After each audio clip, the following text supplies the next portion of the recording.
প্রিয় ভিউয়ার্স, আজকে আপনারা দেখতেছেন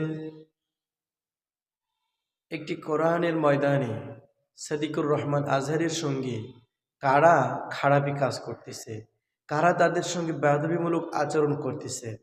আপনি দেখতেছেন স্টেজের সামনে একটি মানুষ নেতার প্রতিবাদ করার কারণে সাধারণ একটি মানুষের গায়ে এরকম নেতা এখনই যদি হাত তুলতে পারে, আগামীতে তারা যদি ক্ষমতা পেয়ে যায় তাহলে সাধারণ মানুষদের অবস্থা কি হবে, কোরআনের মজমাগুলো, কোরআনের ময়দানগুলোর কি অবস্থা হবে।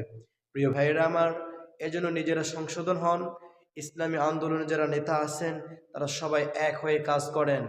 আগামীতে যেন কোরআন যে করি হোক সংসদে যায় এবং এই রকম অভদ্র নেতাদেরকে ডিঙ্গাইয়া যেন কোরআনকে সংসদে বসাইতে পারি।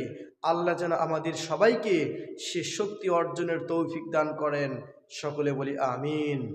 এখনো ক্ষমতা না পাওয়ার আগেই কোরআনের মাহফিলগুলোতে এমনভাবে বাধা দেয়, তারা যদি ক্ষমতা পেয়ে যায়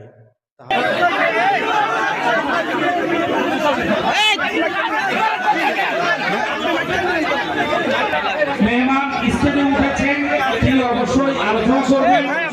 সবাই বসে পড়েন, বসে পড়েন, ভাই আলোচনা করবেন, বসে পড়েন, সবাই বসে পড়েন, সবাই বসে পড়েন, সবাই বসে পড়ুন, ইনশাআল্লাহ বসে পড়ুন, ভাই বসে পড়ুন, বসেন বসেন বসেন বসেন।